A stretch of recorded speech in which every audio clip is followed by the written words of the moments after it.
안녕하세요. EBS 스타 강사 특강 EBS 과학탐구 영역 강사 변춘수입니다. 지난 6월 4일 2016학년도 수능을 미리 점검해 볼 수 있는 6월 모의평가가 치러졌죠. 수능 출제기관인 한국교육과정평가원이 시행한 만큼 실제 수능에 출제 경향이나 난이도가 반영된다는 점에서 굉장히 중요한 의미를 갖습니다. 수험생들은 지금 이 시점에서 자신의 위치를 정확히 파악하고 앞으로 남은 기간 학습 전략을 세워야 할 텐데요. 그래서 오늘 스타 강사 특강에서 준비했습니다. 6월 모평 분석 및 이후 학습 전략, 과학탐구 영역에 대해 자세히 살펴보겠습니다.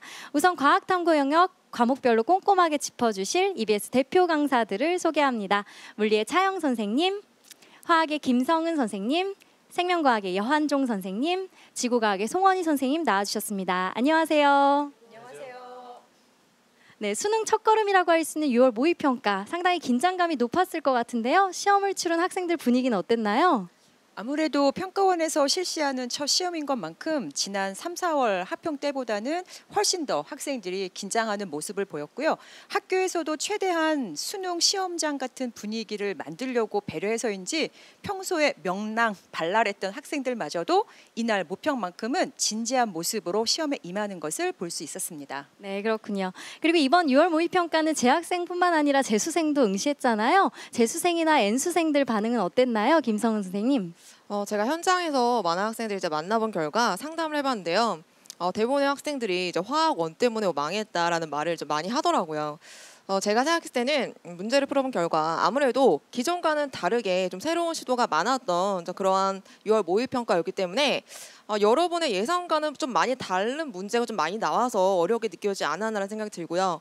자, 그렇기 때문에 앞으로 여러분들이 골고루 모든 전단을 좀 공부를 해야겠다라는 생각을 또 같이 하고 있습니다. 네, 이번 6월 모의평가는 2015학년도 대수능과 비교했을 때 난이도가 비슷하거나 약간 쉬웠다는 평가가 전반적인데요. 여한종 선생님, 이번 6월 모평 어떻게 보시나요? 네, 그 예측은 저희 탐구는 아닌 것 같습니다. 우리 국영수는 최근에 쉬운 수능 기조가 유지된다라고 하는데 이번 6월 모의평가를 보면은 탐구는 여전히 변별력이 있었다. 올해 수능에서도 변수는 역시 탐구 영역이 아닐까. 특히 자연계 친구들 같은 경우는 더욱더 탐구가 중요한 변수이니까 이 시간을 통해서 좀 꼼꼼히 따져보시고 전략을 잘 세워야 될 것 같습니다. 네, 전체적으로 쉬웠지만 탐구 영역은 체감 난이도가 높았다 이렇게 말씀해 주셨는데요. 송원희 선생님이 보시기에도 과학 탐구 영역 어려웠나요? 교무실 제 앞자리에 국어 선생님이 계시는데요. 6월 모평 다음 날 그러시더라고요. 국어는 내가 굳이 필요했나 싶을 정도로 난이도가 낮았다고. 그런데 과탐은 그렇지 않았죠. 이제 수능 변별의 축은 과탐이구나 싶을 정도로 대부분의 과목에서 높은 난이도를 보였던 것 같습니다. 네, 쉬운 수능 기조가 유지되면서 탐구 영역이 변수로 작용하고 있는데요. 과연 이번 6월 모의평가 과학 탐구 영역의 출제 경향, 난이도, 예상 등급 컷은 어떻게 되는지 과목별로 좀 꼼꼼히 살펴보도록 하겠습니다. 먼저 물리 영역부터 짚어보죠. 차영 선생님, 물리 영역에서 주목할 만한 출제 경향이나 예상되는 등급 컷은 어느 정도인가요? 물리 원투의 경우 전년도에 비교해서 특별히 두드러지게 튀는 문항 없이 예년과 비슷한 유형으로 출제가 되었고요. 물리 원의 경우 학생들의 체감 난이도는 전년도에 비해 훨씬 쉬웠던 것으로 나타났습니다. 1등 등급컵 점수가 46점, 2등 컵 점수가 42점으로 다른 과탐 과목에 비해서 비교적 높은 점수를 보였고요. 이제 더 이상 물리가 어려운 과목만은 아니다라는 것을 이번 기회에 한번 입증을 해주는 것도 같습니다. 반면 물리2 같은 경우에는 1등급 컷이 44점 그리고 2등급 컷은 37점으로 등급 간의 큰 폭의 점수 차이가 났는데 이번 정량적 계산 문제들이 전년도에 비해서 시간을 길게 요하는 것으로 1등급 학생들은 별로 영향을 받지 않았지만 2등급 학생들 이하에는 이 시간이 중요 관건으로 작용을 해서 이후 시간 안배에도 학생들이 신경을 조금 써야 될 것 같습니다. 네, 전반적으로 과학 탐구가 어려웠지만 물리가 특별히 어렵진 않았다라고 말씀해 주셨는데요. 그럼 화학이 어려웠나요? 김성은 선생님, 화학은 어땠나요? 네, 화학이 어려웠습니다. 특히 화학 원이 학생들이 느끼기에 체감 난이도가 매우 높게 출제가 됐는데요. 그 이유는 사실은 제가 처음에도 말씀드렸다시피 좀 새로운 시도가 많이 보였고요. 그래서 어떤 면 새로운 시도였냐면 기존까지는 모든 학생들에게 고전이었죠. 그렇죠? 항상 어렵게 출제가 된다고 한다면 1단원의 화학 반응 시간 양적 관계, 4단원의 중화 반응 정도로 항상 고전적으로 그 문항이 가장 어렵게 출제가 됐었는데, 자, 이번에는 금속의 반응성, 금속의 양이온과 금속 원자와의 양적 관계 문제가 가장 어려웠던 문제로 출제가 됐고요. 그 문항 역시 20번 문제로 가장 마지막 문항으로 출제가 돼서 아무래도 시간 안배에도 좀 문제가 있지 않았나라는 생각을 합니다. 더군다나 앞 페이지에 2, 3단원 문제도요. 새로운 문제용이 좀 많이 출제가 돼서 앞부분에서 너무 꼼꼼하게 문제를 풀어서 시간을 좀 많이 낭비한 학생들은 뒷문제는 아예 손대 못 대고 많이 좀 놓쳤다고 얘기를 하더라고요. 그래서 많은 학생은 아쉬워했고요. 그래서 1등 컷은 대략 지금 43점으로 화학원 같은 경우에는 나타나고 있습니다. 그래서 뭐 저도 많이 아쉽게 생각하고, 그리고 화학조 같은 경우에는요.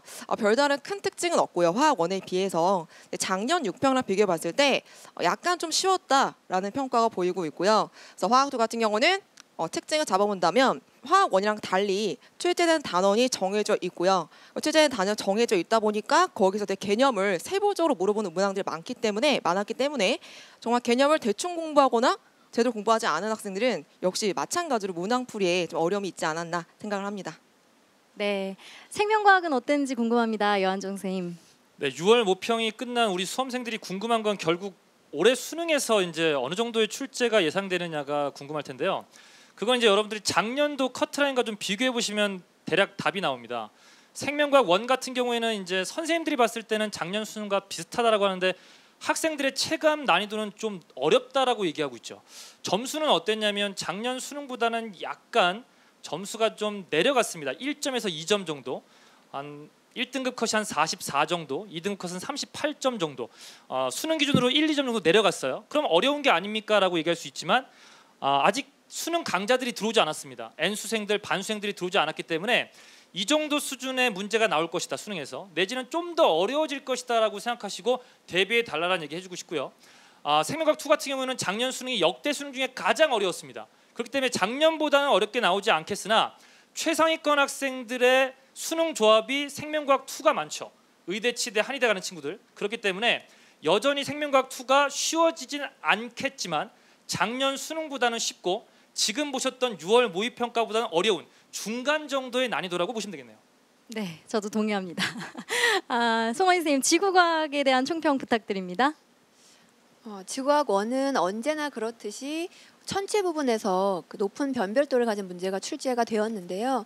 저희 학교 학생들의 그 의견을 들어본 결과 작년 6월, 9월 모의평가에 비해서는 요만큼 아주 조금만 수월했다고 하더라고요. 그런데 의외로 복사평형 부분 그리고 대기 오염 부분에서 함정 지문이 있어서 여러 학생들이 힘들어했던 것 같습니다. 지구과학 2의 경우는 지금까지는 정해진 단원에서 문제가 출제되는 그런 기조를 보여왔는데 이번 6월 모의평가에서는 새로운 유형이 여러 문제가 출제가 됐어요. 그래서 특히 그 문제들이 3점 문제였기 때문에 우리 학생들 많이 곤란을 겪었고요. 그래서 1등급 컷이 한 44점 이하로 보여지고 있습니다. 지구과학 1의 경우에는 예년과 비슷하거나 다소 수월했기 때문에 1등급 컷이 45점 이상 정도로 보여집니다. 네, 지금까지 6월 모의평가 과학탐구 영역 과목별로 출제 경향, 난이도 그리고 예상 등급 컷에 대해 이야기 나눠봤습니다. 본격적으로 과목별 대표 문제는 어떤 것들이 있었는지, 신유형 문제는 어떤 것이 있었는지, 그리고 EBS 연계 문제 유형에 대해 분석해보는 시간 갖도록 하겠습니다. 먼저 물리 영역의 차영 선생님 준비하고 계십니다.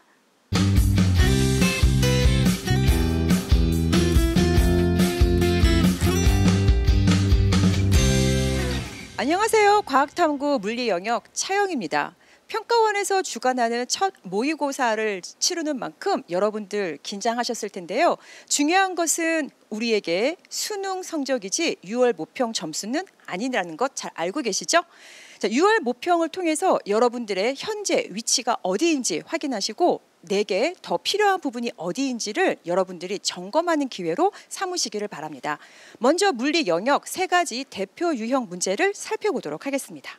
자, 첫 번째 문제 유형입니다. 전자기 유도 현상에 관련된 문항으로 매 모평과 수능에 빠지지 않고 출제하는 개념이고요. 문제 유형 또한 전형적인 문제 유형입니다.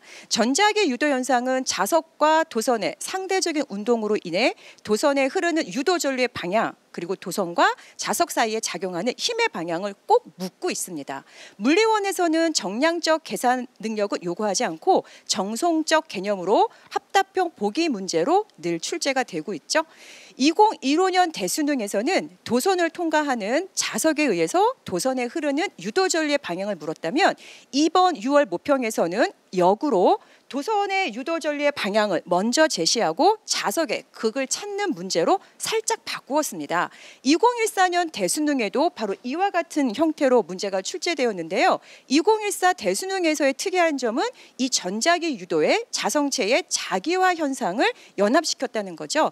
전자기 유도 현상은 이와 같이 단일 문항으로도 출제될 수 있지만 자성체의 자기화 혹은 전류가 만드는 자기장과 연합해서도 출제될 확률이 굉장히 높습니다. 따라서 여러분들은 전자기 유도 현상뿐 아니라 자성체의 자기화 그리고 전류가 만드는 자기장까지도 함께 익히시기를 바랍니다. 자, 두 번째 유형을 한번 보도록 하겠습니다. 두 번째 유형은 우리 상위권 친구들도 곤혹스러워하는 맞습니다. 바로 역학적 평형 문제죠. 상위권을 변별하기 위해서 수능 평가원의 출제자 선생님들께서 작심하고 내는 문제입니다. 그러다 보니 연계 문제와는 달리 새로운 조건으로 항상 새로운 유형으로 출제가 되고 있죠. 저조차도 설레임 반 기대 반으로 기다려지는 것이 바로 이 역학적 평형 문제입니다. 이 문제를 해결하기 위한 관건은 복잡한 문제 상황을 어떻게 단순화시키느냐이고요. 그 핵심 키워드를 찾는 것이 바로 여러분들이 가져야 할 능력입니다. 역학적 평형 문제의 변형된 문제들을 다뤄보기 위해서는 2013년부터 실시됐던 모평과 수능의 기출 문제들을 여러분들이 출력하셔서 역학적 평형 문제만을 따로 모아 유형별로 어떠한 핵심 키워드 혹은 실마리 힌트를 찾을 수 있는지 연습을 하셔야 합니다. 이 문항은 기계적인 암기로는 해결할 수가 없고요. 문항 전체를 보는 통찰, 직관 혹은 사고력이 요구되는 만큼 여러분들이 다양하고 다각적으로 평소에 늘 생각하는 습관을 갖는 것이 중요합니다. 자, 마지막으로 연계 유형을 한번 살펴볼 텐데요. 문제를 보시면 여러분들이 알 수 있듯이 자성체의 종류를 묻는 문항입니다. 이전까지 모평과 수능에서는 자성체의 종류를 단일 문항으로 출제된 적은 없습니다. 대개는 다른 개념과 연합해서 합답형 보기로 출제가 되었는데 이번에는 단일 문항으로 출제되면서 우리에게 조금 생소한 저울의 눈금이 적혀있는 표를 자료로 제시하고 있습니다. 이 문제를 처음 본 학생들은 조금 당황스러워할 수 있을 텐데요. 우리 연계 교재인 수능 특강 을 미리 경험해본 학생들은 이 문제를 보면서 아, 그 문제였구나 하고 생각이 들 겁니다. 그래서 여러분들이 직접 연계 문항을 경험하는 것이 중요한데 수능장에 들어가게 되면 누구나 긴장을 하게 됩니다. 그때 여러분들이 받아본 시험지에서 내가 전에 다루어 본 문제인지 그렇지 않은지 그 여부로 여러분들의 자신감에 상당한 영향을 미치게 됩니다. 개념에 충실히 하시고 연계 교재 문항들을 꾸준히 반복해서 익히는 것이 수능에서는 매우 중요합니다.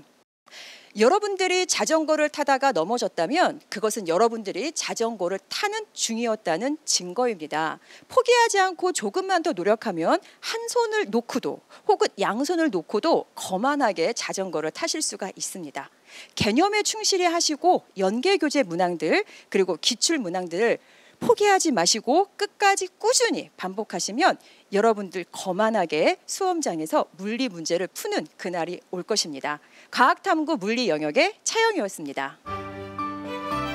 물리 대표 문제들을 분석해보는 시간 가져봤습니다. 이번 6월 모평에서 전체적인 응시생 수는 줄었는데 오히려 과학탐구를 응시한 학생은 작년에 비해서 2,400명가량 증가했다고 하는데요. 여한종 쌤, 이건 어떻게 봐야 될까요?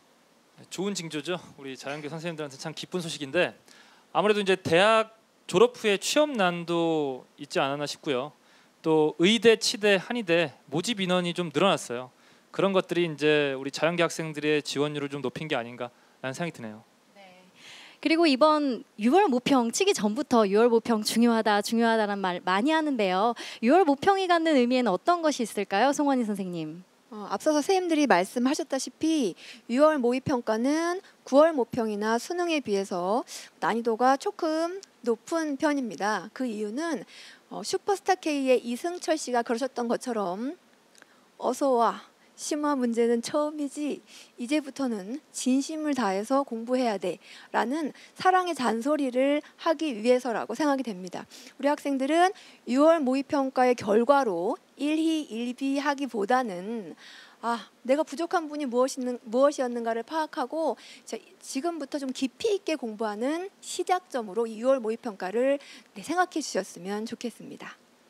네, 그렇습니다. 그리고 또 최근에는 대부분의 수험생들이 수시 지원을 적극적으로 활용하고 있는데요. 여한종 선생님, 6월 모평 결과를 수시 지원에 어떻게 활용하면 좋을까요? 네, 우리 6월 모의평가 일단 아까 1희 1비 하지 말라는 좋은 말씀 해주셨는데요. 일단 지금까지 공부 방향이 잘 맞았는지 우리 학생들이 체크해볼 필요가 있어요. 이제 과탐만 보신다면 개념 정리를 잘 하셨는지 보시고요. 또 이제 앞으로 약점이 어디에 있는지 노출됐을 거 아닙니까? 그 약점들을 좀 보완하는 그러한 과정으로 좀 활용해 달라라는 얘기 해드리고 싶고요. 전반적으로 보신다면 이제 6월 모평 결과 실채점 결과를 받아보시면 여러분들 이제 수시에 최저 등급을 충족했는지, 우리 탐구 같은 경우에는 한 과목만 반영하는 대학들이 꽤 있거든요. 그렇기 때문에 선택과 집중도 이제부터는 좀 필요할 때가 아닌가. 두 과목을 내가 다 균형 감각 있게 5대5로 공부할 것이냐, 아니면 한 과목에 좀 더 무게 중심을 두고 공부할 것이냐, 이제 여러분들이 실채점 결과를 받아보시면 그런 것들을 좀 판단할 수 있는 시점이 되지 않았나라는 생각이 듭니다.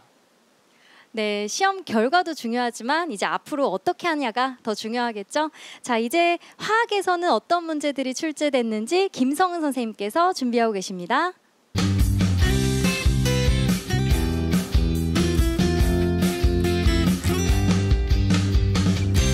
안녕하세요 여러분, EBS 과학탐구 영역의 화학의 김성원입니다.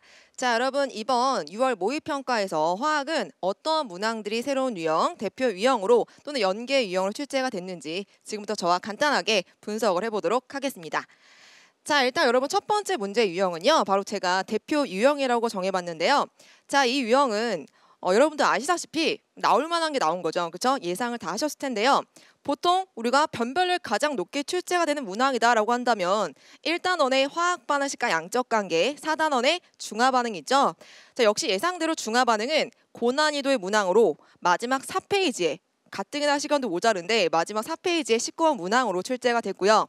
자, 여러분 예상하셨지만 역시 그래도 어렵게 느껴질 거라 생각을 합니다. 자, 그 이유는 기존과는 다르게 이온수 분석 유형에서 실험을 보시면 여러분 가나다라 4가지 실험이 나왔는데요. 각각의 부피의 조합이 어때요? 어떤 실험은 그렇죠? 2가지 산 또는 염기 각각 2개의 부피가 나와 있고요. 다하고 라를 보시면 산은 1가지, 염기는 2가지로 부피의 조합이 약간 달라서 문제를 어떻게 풀어야 되는지 갈피를 많이 못 잡으셨을 거라 생각이 듭니다. 하지만 여러분 그래도 열심히 준비해왔죠. 그렇죠? 중화 반응 유형은 어차피 정해져 있고요. 무조건 기본에 충실하다면 이 문제도 막힘없이 풀 수 있어야 한다고 제가 얘기를 드렸는데요. 똑같습니다. 기본적인 원리죠. 기본적으로 중화 반응은 항상 정기적으로 중성이다라는 것과 이렇게 일가산과 일가염기가 반응했을 때는 반응 후에 그렇죠? 더 반응 후에 혼합 용액의 총 이온수는 반응 전에 상대적으로 더 많았던 산 또는 염기의 총 이온수와 같다라는 거, 한 개 반응을 파악하는 그런 기본적인 내용으로 동일하게 푸셨으면은 전혀 문제가 되지 않았던 문제라고 생각이 듭니다. 자, 어쨌든 유형별로 정리를 잘 하셔야 되고요. 자, 그리고 두 번째 문제로 넘어가겠습니다. 자, 두 번째 문제는 신유형이라고 이름 붙여봤는데요. 그렇죠? 신유형이죠. 자, EBS 문제에서도 비슷한 문제가 나오긴 했지만 어쨌든 새로운 시도가 있었던 문제였습니다. 기존과는 다르게 정말 새롭게 산화환원 단원에서 가장 어려운 고난이도 문제가 출제가 됐고요. 더불어서 이 문제를 딱 봤을 때 어떻게 문제를 풀어야 할지 모르겠을 만큼 이렇게 새로운 자료가 주어져 있는데요. 하지만 이것도 마찬가지죠. 산화환원 단원에서 가장 중요한 원리가 뭐죠? 항상 정기적으로 용액이 중성이어야 되고 산화환원은 동시성이기 때문에 산화수의 총 변화량의 절대값은 같아야 한다. 그 기본적인 원리만 충실히 하셨다면 문제에 좀 응용명 보탰다면 여러분 어때요? 문제도 쉽게 얼마든지 풀 수 있었을 거라고 생각을 합니다. 그래서 고난이도 문항이 바로 사나원 단원에서 최초로 시대가 됐다라는 거는 어떻게 본다면 6평에서 새로운 시도였다고 볼 수가 있겠죠. 그럼 앞으로 여러분들 어떻게 준비해야 될까요? 그렇죠. 항상 고전적으로 정해져 있던 양적 관계랑 중화 반응 외에서도 얼마든지 작정하면 어렵게 문제가 출제가 될 수가 있다라는 거 경고의 메시지로 좀 받아들이시고요. 모든 단원을 골고루 잘 학습을 하셔야 된다고 생각을 합니다. 아시겠죠? 자, 그다음에 이제 세 번째 문제 유형, 연계 유형인데 여러분. 자, 연계 유형은 되게 많지만 그 중에서도 제가 굳이 이 전자배치 유형을 뽑은 이유는요. 여러분에게 중요한 문항이 바로 이 문항이다라는 거를 좀 알려드리기 위해서 이 문항을 꼽아봤습니다. 자, 전자배치 정말 중요하고요. 이 전자배치는 더불어서 다른 단원이랑 통합해서 문제가 얼마든지 출제가 될 수 있기 때문에 자료의 변형이 무한정이죠. 그렇기 때문에 여러분들이 기본적으로 암기해 줘야 될 거 암기해 주셔야 되고요. 그래서 문제 푸는 속도를 우리가 늘리기 위해서라도 기본적으로 이렇게 뭐 S오비탈과 P오비탈 전자수 또 홀전자수 이런 것들을 충분히 미리 암기하신다면 이 문제도 빠르게 풀 수 있었을 거라 생각이 들고요. 연계 문항 보여드릴게요. 자, 마찬가지로 S오비탈과 P오비탈 전자수의 배치로 나와 있죠, 여러분. 그래서 얼마든지 기존에 봤던 문제를 활용하신다면 이 문제도 쉽게 자료 분석 문항이지만 쉽게 풀었을 거라 예상이 듭니다. 자, 이상으로 화학의 문항 분석 여기까지 마치도록 하겠습니다. 네, 이번 6월 모평 화학 과목의 문제 유형들을 분석해 보았습니다.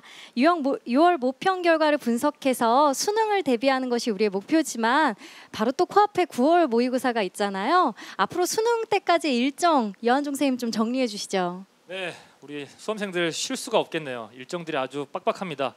한번 준비된 화면을 보시면서 설명을 좀 해드리도록 하겠습니다. 먼저 이제 7월 초에는 여러분들 학교급별로 내신고사가 있을 겁니다. 기말고사요.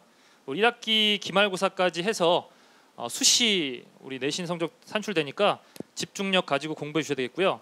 모의고사를 좀 보신다면 7월 9일 날 전국연합 학력평가 있습니다. 고3 대상이고요. 9월 2일 날 모의평가 두 번째 있습니다. 평가원으로 출제 기간이고요. 그 다음에 9월 9일에서 15일까지 3일 이상 날짜 중으로 우리 수시 원서 접수 기간 있습니다. 10월 13일에 전국연합 학력평가 마지막으로 있고요. 이제 11월 12일 대망의 수능 시험이 여러분들을 기다리고 있습니다. 네, 수험생 여러분 아직 기회는 많이 남았으니까요. 지금부터라도 전략을 잘 짜서 철저하게 준비해야 될 텐데요.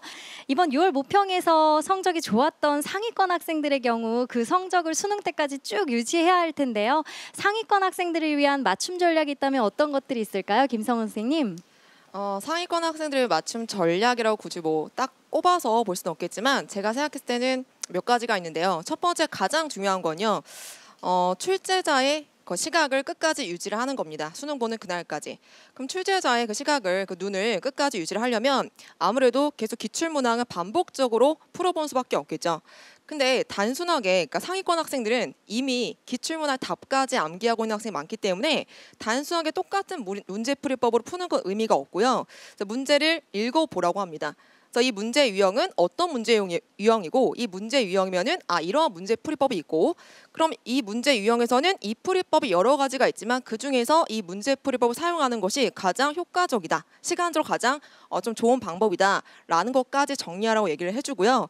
그렇게 하면 아무래도 어떤 문제가 어떻게 이제 응용력 돼서 나왔을 때도 막힘없이 풀어 나갈 수 있을 거라 생각이 들고요.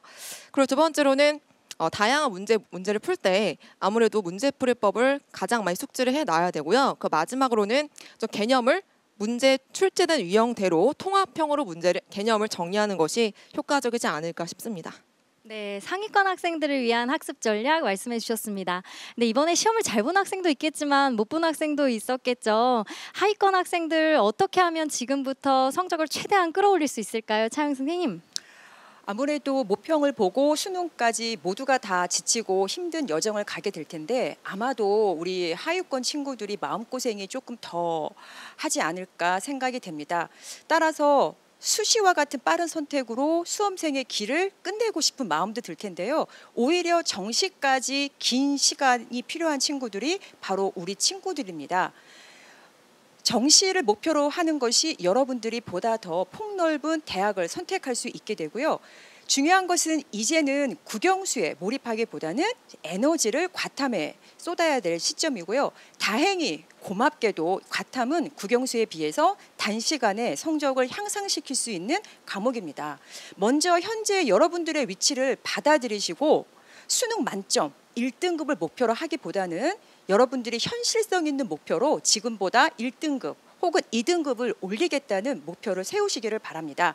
과탐의 경우 대부분 상위권을 변별하기 위해서 세 문항 정도는 고난이도 문항이 출제되고 있습니다. 하지만 과감하게 이 세 문항을 포기하고 나머지 문항을 맞춘다면 여러분들 2등급입니다. 나머지 문항들은 물리 역시도 개념에 충실한 단순 지식형 그리고 정성적 개념으로 출제가 됩니다. 따라서 여러분들이 급한 마음에 이것저것 많은 문제들을 풀기보다는 일단 개념에 충실하시고요.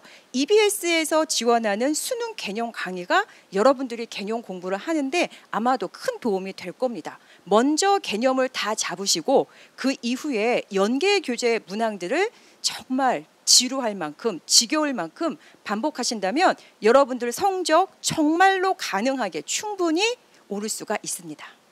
네, 이것저것 건드리지 말고 기본 개념에 충실하자라는 말씀 와닿습니다. 중위권 학생들의 경우에는 탐구 영역만 잘 활용한다면 상위권으로의 진입도 가능할 것 같은데요. 중위권 학생들을 위한 학습 전략 송원희 선생님께서 알려주시죠. 중위권 학생들이랑 상위권 학생들의 차이가 뭘까요? 이 강의를 보고 있는 중위권 학생들, 생각해 봐야 할 주제입니다. 선생님이 생각하기에는 실수라고 생각해요. 실수는 도대체 왜 하는 거냐? 개념을 정확하게 모르거나 처음 보는 자료를 만났을 때 필요 이상으로 당황을 하기 때문에 실수를 하게 되죠. 자, 그래서 우리 학생들은 상위권으로 올라가기 위해서 개념을 정의부터 관련 개념까지 충분히 이해하고 암기하는 그런 학습을 해주셔야 되고요. 특별히 자료 분석하는 연습을 많이 해주실 것을 선생님이 당부드립니다. 자, 자료 분석은요, 여러분, 우리 학생들 이런 오해를 하고 있어요. 문제를 많이 풀면 실력이 향상된다. 그런데 여러분, 내가 특별히 어려워하는 주제의 그림이나 그래프를 완벽하게 이해한 다음에 그 노하우를 가지고 다른 자료를 분석하면서 얻은 그런 지식을 내 것으로 자리매김하게 해줘야 된다고요. 그리고 특히 우리 중위권 학생들은 보기를요, 제시된 보기 이외에 또 다른 보기가 있는지 생각해보는 연습 해주셔야 됩니다. 절실한 마음으로 실수를 줄이는 연습을 많이 할 때 우리 학생들 분명히 상위권 진입으로 이렇게 하실 수 있게 될 거니까요. 할 수 있다는 생각 가지고 열심히 해주셨으면 좋겠습니다. 네, 수험생 여러분, 선생님들의 학습 전략 포인트 잘 귀담아 들으셨죠? 자, 이번에는 생명과학 문제 유형 분석 여한종 선생님께서 준비하고 계십니다.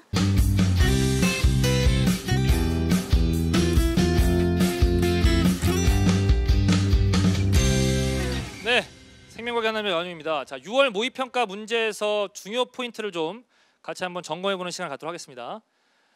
자, 먼저 대표 유형입니다. 우리 학생들이 이제 대표 유형 하면은 뭐 꼭 나오는 문제라고 생각하시는데 실제 대표 유형 하면은 자주 나오는 그러한 자료라고 보시면 되겠습니다. 저는 이제 한 문제 가져왔지만 대표 유형이라고 하면 뭐 여러 가지 있을 수 있겠죠. 최근에 기출되었던 문제 중에서 좀 반복되는 그러한 그림 자료들 보통 대표 유형이다라고 생각하시면 되겠어요. 제가 이제 이 문제를 가져온 이유는 특별히 이제 여러분들에게 함정형 보기가 나올 것이다라는 얘기를 해드리고 싶어요. 시험 순간에 수능장 들어가서 여러분이 평소에 생각해보지 못했던 그러한 보기들이 나올 가능성이 있거든요.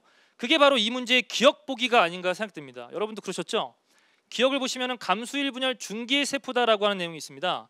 일단 여러분들 체세포 분열 중기 때 세포 분열 관찰하죠.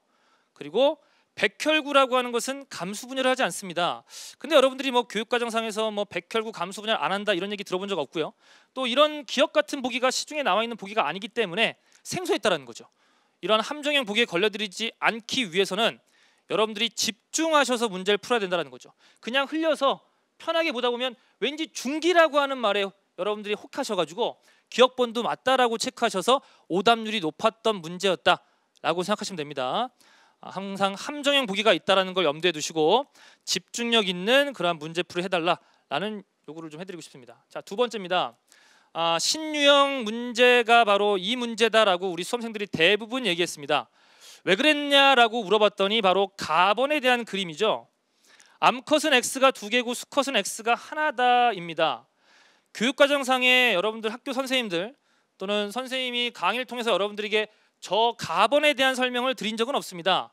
근데 우리 학생들은 저 가번 그림 때문에 이 문제가 굉장히 어려웠다라고 얘기하셨죠. 결국 이 문제를 푸는 핵심 근거는 뭐였습니까? 비분리였죠. 비분리를 알고 있음에도 이 문제가 어려웠다는 얘기는 바로 가번 그림 때문이었을 것 같아요. 가번 저 표 때문에요. 제가 이런 얘기를 해드리고 싶습니다. 신유형 문제가 나올까요? 안 나올까요? 당연히 나오겠죠. 근데 신유형 문제는요. 어떻게 생각하시면 되느냐? 배경 지식을 갖고 오는 것이 아니라 그 문제 안에 있는 자료를 그대로 갖고 오시면 신자료들의 해석은 다 가능하다라는 확신을 가지십시오. 여러분 마음속에. 아시겠죠? 내가 뭔가 배경 지식이 더 있어야 풀 수 있는 문제구나 라고 생각하지 마시고요.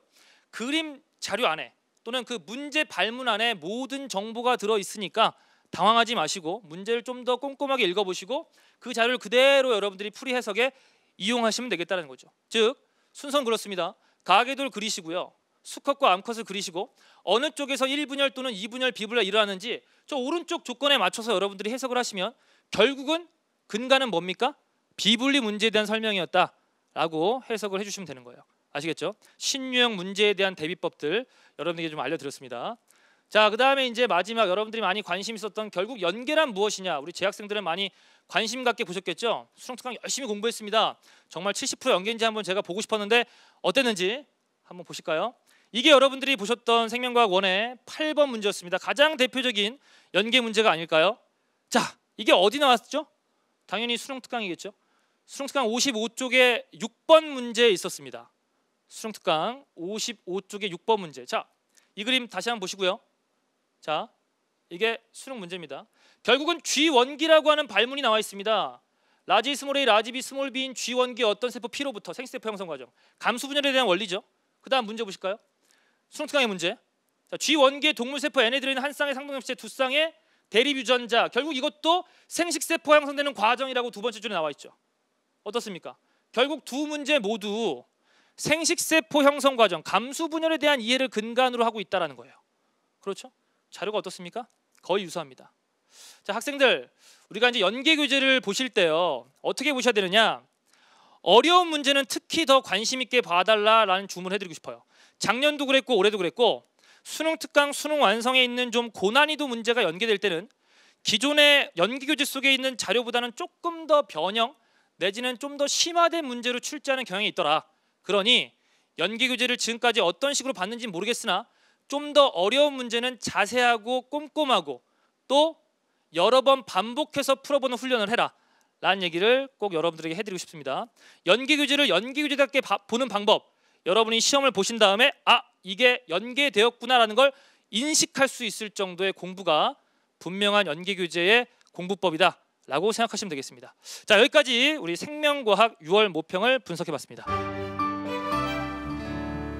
네, 여한정 선생님께서 문제 분석하면서 짚어주셨듯이 6월 모평을 통해서 수능과 EBS가 어떻게 연계되는지 살펴볼 수 있는 기회인데요.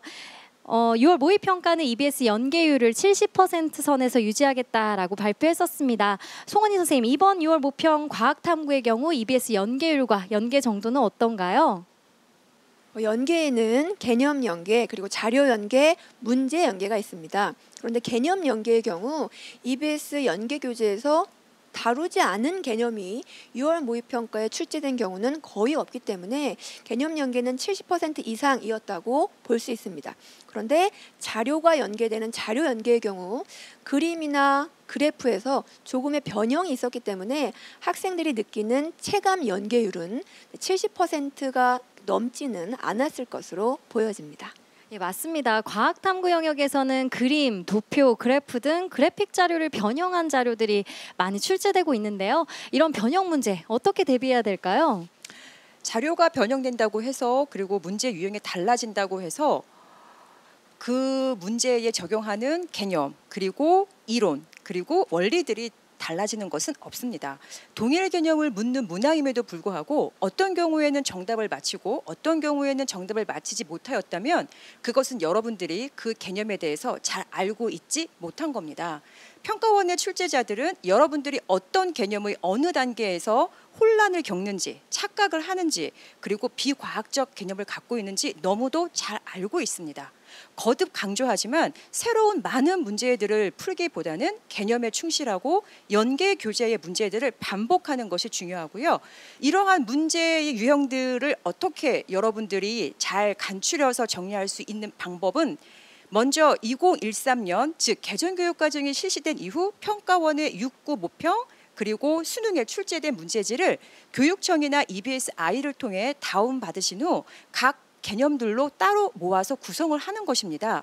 그러면 한눈에도 하나의 개념에 대해서 자료의 변형이 어떻게 되어가는지 또 문제의 유형들이 어떻게 달라지는지 파악할 수 있고 또한 유형이 달라지거나 자료가 변형된다고 해도 그 유형을 꿰뚫는 하나의 커다란 큰 줄기의 개념을 여러분들이 한눈에 파악할 수 있는 이점도 더불어 가질 수가 있습니다. 6월 모의평가 이후 이제 과학탐구 선택 과목을 최종적으로 결정 지어야 되는데요. 이미 어느 정도 정해진 학생들도 있겠지만 아직 그렇지 못한 수험생도 있을 테고 지금 이 시점에서 과목을 바꾸면 어떨까 하는 생각이 드는 학생들 분명히 있을 텐데요.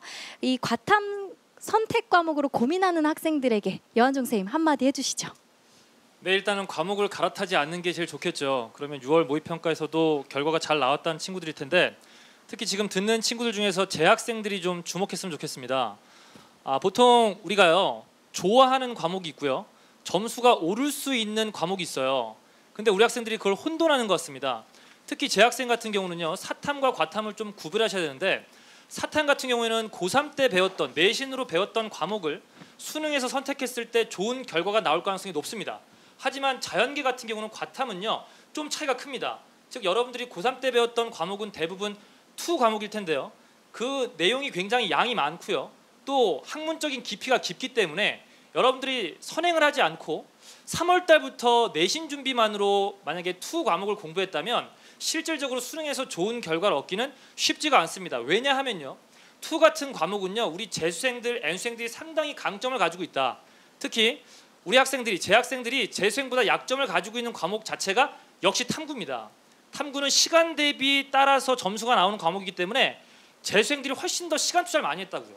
그걸 꼭 인정하시고 내가 재밌는 과목이 아닌 점수가 오를 수 있는 과목으로 일단 선택을 하시라. 두 번째입니다. 일단 하나를 선택했어요. 그럼 하나를 더 해야 되겠죠.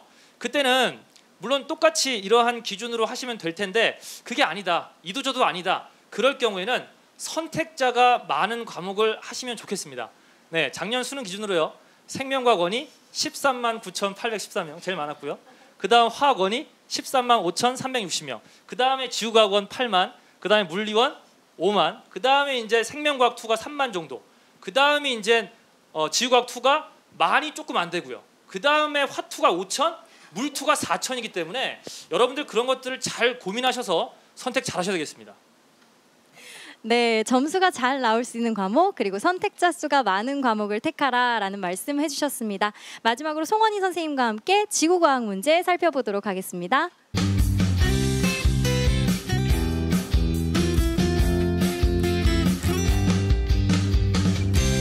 안녕하세요. EBS 과학탐구 영역 지구과학의 송원입니다.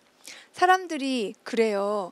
지구과학은 다른 탐구 과목에 비해서 쉽고 점수도 금방금방 오른다고. 그런데 그게 내가 아니라는 게 함정이죠. 내 점수는 오르지 않았다는 게 함정입니다. 이번 6월 모의평가를 보고 기대했던 지구과학 점수에 좀 실망도 하고 앞으로 어떻게 공부해야 되나 막막한 학생들이 있을 것 같은데요. 선생님과 함께 문항 분석하면서 앞으로 공부해 나가야 될 방향에 대한 힌트를 얻으셨으면 좋겠습니다. 자, 그럼 모의평가 경향 분석 들어가 볼게요. 선생님이 대표 유형으로 지구과학 1 문제 19번을 선택을 했습니다. 자, 일기도 해석 문제는요. 지구과학 1 수능에서 꼭 출제되는 문제입니다. 그런데 우리 학생들이 이 일기도 해석 문제를 조금 어려워해요.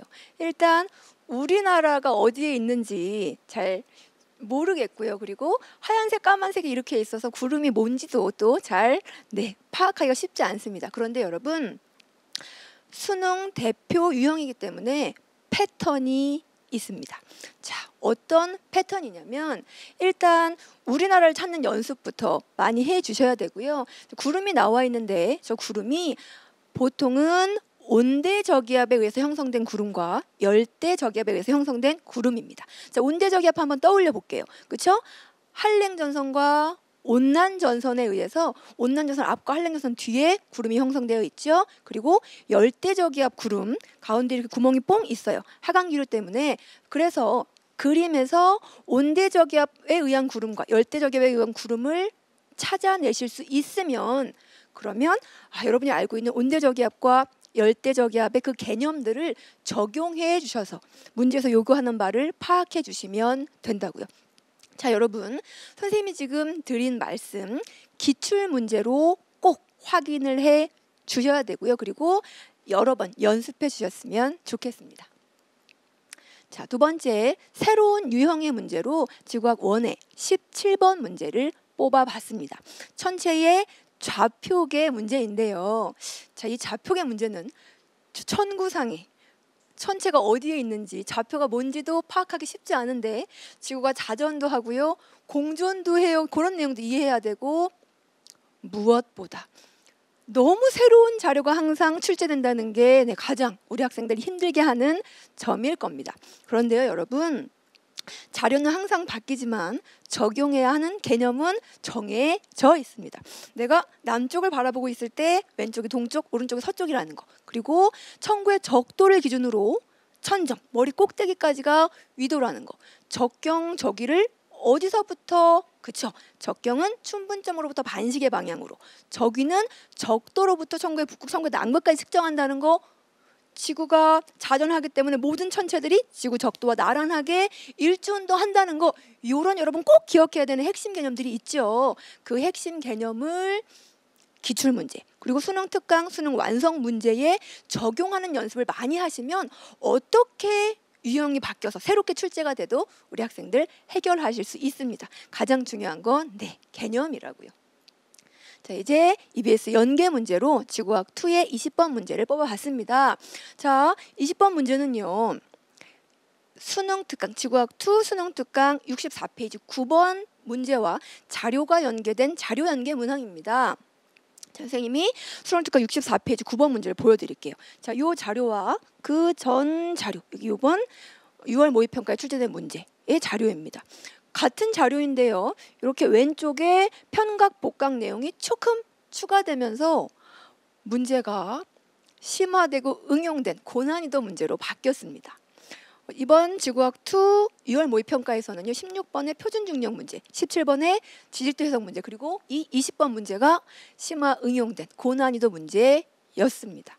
자, 6월 모의평가가요, 앞으로 치러질 수능의 출제 경향을 이렇게 우리에게 안내해주는 시험이니만큼 지구학 2에서 그렇죠, 이렇게 고난이도 문제가 출제될 가능성이 큽니다. 자, 우리 학생들, 그러면 내가 지구학 2를 선택했는데 어떻게 해야 되나, 어렵게 출제되는데 어떻게 해야 되나 걱정하고 계신가요? 자, 여러분, 우리는 이제 겨우 수능 특강에서 기본 개념 정도만 학습한 단계라고요. 선생님과 함께 수능 완성하실 거잖아요. 그렇죠? 선생님 수능 완성해서 여러분 각 문제마다 핵심 개념, 진심이 담긴 아주 중요한 개념 제시해 드릴 거고요. 자료 깊이 있게 분석해 드릴 거고요. 그리고 제시된 보기 이외에 더 나올 수 있는 추가 보기들 준비하고 있다고요. 선생님과 함께 수능 완성해서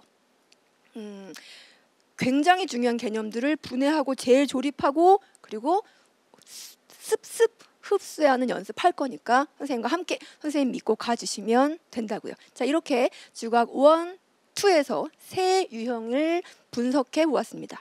자, 계속 말씀드리지만 지구과학에서 가장 중요한 건 뭐라고요? 그렇죠, 개념입니다.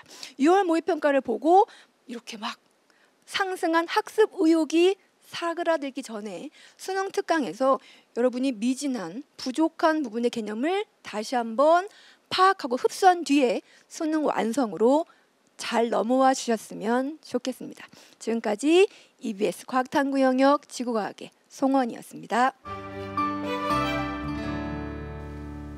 네, 국어, 수학, 영어가 다소 쉬워지면서 탐구 영역의 영향력이 커지고 있습니다. 2015학년도 대수능의 경우 자연 계열의 경우 수학은 쉽게 출제된 반면 탐구 영역이 어렵게 출제됐었죠. 2016학년도 수능에서도 탐구 영역이 변수가 될 것이다 라는 전망이 많은데요. 그렇지만 여러분, 지금부터라도 열심히 하면 탐구 영역 단기간 내에 성적 향상이 가능한 과목입니다. 남은 기간 어떻게 준비하면 좋을지 효과적인 학습 전략 선생님들별로 한 말씀씩 부탁드립니다. 먼저 차영 선생님.